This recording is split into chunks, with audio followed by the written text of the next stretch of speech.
అందరికీ నమస్కారం. తెలుగు భాషా వ్యాకరణానికి స్వాగతం. ఈరోజు మనం తెలుగు భాషా వ్యాకరణంలో ఉన్నటువంటి కర్తరి కర్మణి వాక్యాల గురించి మనం తెలుసుకుంటాం. కర్తరి వాక్యం అంటే ఏంటి, కర్మణి వాక్యం అంటే ఏంటి, కర్తరి కర్మణి వాక్యాలను ఎలా మనం గుర్తించవచ్చు, కర్తరి వాక్యంలో వాక్యాన్ని కర్మణి వాక్యంలోకి ఎలా మార్చవచ్చు అనే అంశాన్ని మనం తెలుసుకుంటాం. ఇది అత్యంత సులభమైనటువంటి వాక్యంగా మనము ఎలా గుర్తించాలనో కూడా మనం గుర్తిస్తాం. ఇది పాఠశాల విద్య నుంచి కళాశాల విద్య వరకు వస్తూ ఉంటుంది.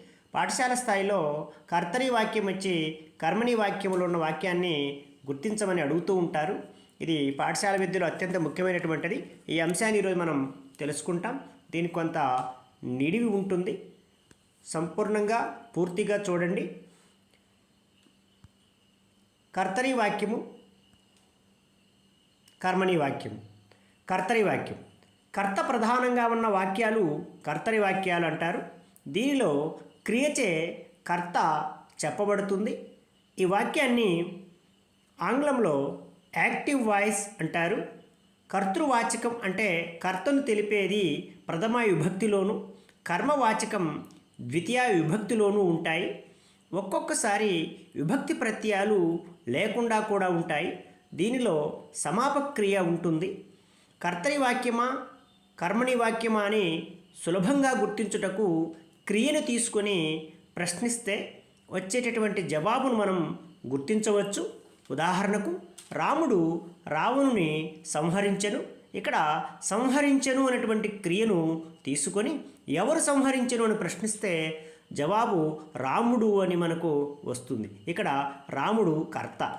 అలాగే ఉపాధ్యాయుడు శిష్యుని శిక్షించెను. ఈశ్వరుడు లోకములను సృజించెను. ఇక్కడ కర్త ఉపాధ్యాయుడు, ఈశ్వరుడు ఇవి ప్రథమ విభక్తిలో ఉన్నాయి. కర్మ శిష్యుని, లోకములను ఇక్కడ ఇవి ద్వితీయాంతములో ఉన్నాయి. అంటే ద్వితీయాంతములు అంటే ద్వితీయ విభక్తిలో ఉన్నాయి అని అర్థం. కర్మ అంటే క్రియని చెప్పే అర్థం వలన ఫలాన్ని పొందునది అని అర్థం. ఉదాహరణకు మరికొన్ని ఉదాహరణలు. వాల్మీకి రామాయణాన్ని రచించారు. వాల్మీకి చేత రామాయణం రచింపబడింది. ఇది కర్మణి వాక్యం. గురజాడ అప్పారావు కన్యాశుల్కం నాటకాన్ని రచించారు. ఇది కర్తరి వాక్యం. గురజాడ అప్పారావు గారి చేత కన్యాశుల్కం నాటకం రచింపబడినది కర్మణి వాక్యం. ఎల్లమ్మ పండ్లను అమ్మినది. ఎల్లమ్మచే పండ్లు అమ్మబడ్డాయి. ఆమె బిడ్డను చదివించింది. బిడ్డ ఆమె చేత చదివించబడినది. ఇది కర్మణి వాక్యం.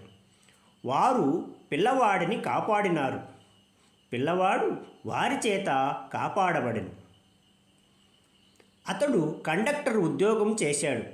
అతని చేత కండక్టర్ ఉద్యోగం చేయబడినది. వైద్యుడు వైద్యం చేశాడు. వైద్యుని చేత వైద్యం చేయబడినది. ఇది కర్తరి వాక్యాన్ని కర్మణి వాక్యాలకు మార్చినప్పుడు. ఇక కర్మణి వాక్యాలు అంటే తెలుసుకుందాం. కర్మ ప్రధానంగా గల వాక్యాలు కర్మణి వాక్యాలు. దీనిలో క్రియ చేత కర్మ ప్రధానంగా చెప్పబడుతుంది. దీన్ని ఆంగ్లంలో పాసివ్ వాయిస్ అని పిలుస్తారు. ఇందులో కర్మకు ప్రథమ విభక్తి ప్రత్యయాలు చేరతాయి. కర్తకు తృతీయ విభక్తి ప్రత్యయాలు చేరతాయి. క్రియకు బడు అనే ప్రత్యయం చేరుతుంది. కర్మణి వాక్యమా ఇది కర్తరి వాక్యమా అని మనం తెలుసుకొనుటకు క్రియను తీసుకొని ప్రశ్నిస్తే వచ్చే జవాబును బట్టి గుర్తించవచ్చు. పై వాక్యంలో మనం గమనించాం.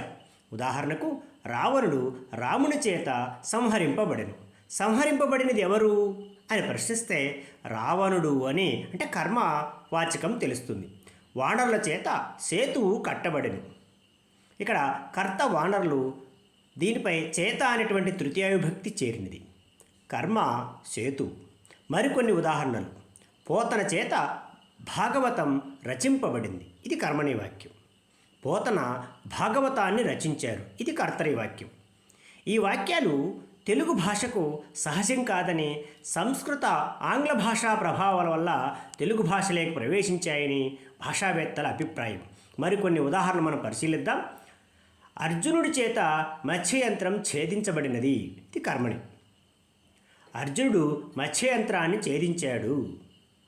హనుమంతుడు చేత సీత చూడబడెను. హనుమంతుడు సీతను చూసెను. ఇది కర్తరి వాక్యం. ప్రథమ విభక్తులు అంటే డు మూవులు, ద్వితీయ విభక్తులు అంటే నిన్ నున్ లన్, తృతీయ విభక్తులు అంటే చేతంచే తోడంతో. ఇవి ఈ విభక్తులు బట్టి మనం వాటి గుర్తించవచ్చు. కనుక కర్తరి వాక్యం అంటే ఏందో, కర్మని వాక్యం అంటే ఏంటో తెలుసుకున్నాం. ధన్యవాదములు.